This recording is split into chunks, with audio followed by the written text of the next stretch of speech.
How did you accommodate a student with a disability in your class?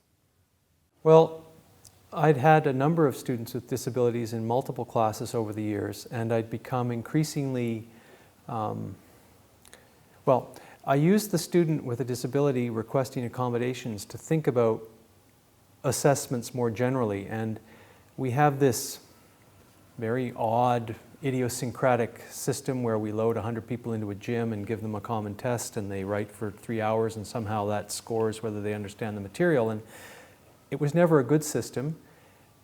Its only real value was that for better or for worse, everybody had the same experience, and so you could say, well, whatever it means, everybody went through it. But as a larger and larger fraction of my classes were seeking accommodations for various reasons, I was getting up in some cases to 5–10% of the class was no longer writing the so-called standardized exam. And so I didn't like the standardized exam, and it wasn't even standard, so what was left? So I spoke to Ann Comfort here in the Meehan Center and decided that rather than having specific accommodations for any one student, I would offer a menu of assessment options to the entire class so that the class could choose to write perhaps a traditional midterm, or choose to do a term paper, or choose to do a presentation in class, or choose to do all three and see which one came out best. And I felt more comfortable with that as a more equitable and perhaps realistic method of assessing whether or not students had grasped the material. How was the experience from your perspective?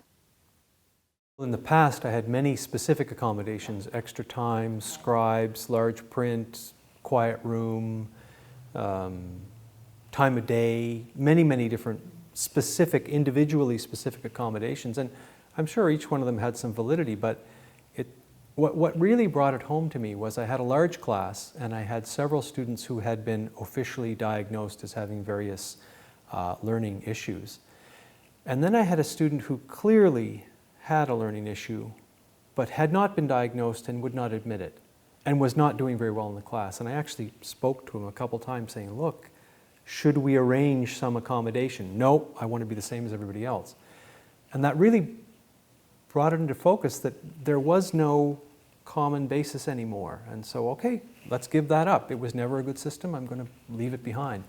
So now, any accommodation that I offer is open to anyone in the class. And so if someone needs to take a long time and do it as a take-home in a computer-based quiz, that's an option for that student. It's an option for everybody else as well. And some of them choose it and some of them don't. So far, the students like it. I haven't had any complaints. A little bit of confusion sometimes. Students sort of need to get used to the idea that they can do one thing or another, or try both and see which is better. My thinking there is it wouldn't really be equitable if someone wrote one assessment, did very badly, and then did very well in another. Well, how is that different than some student who didn't write one assessment at all and did well in another? So it's best out of whatever options there are. What would you say to a colleague who will have a student with a disability in his or her class? Standardized exams are over. The Human Rights Commissions have said that you can't order everybody to write a standardized exam. If they have documented evidence, they don't have to write a standardized exam, so get over it. It's gone. And I think we shouldn't be thinking so much about accommodating any specific person as offering a range of options for people to choose from. Because de facto, that's what they have the right to. So we may as well make it up front.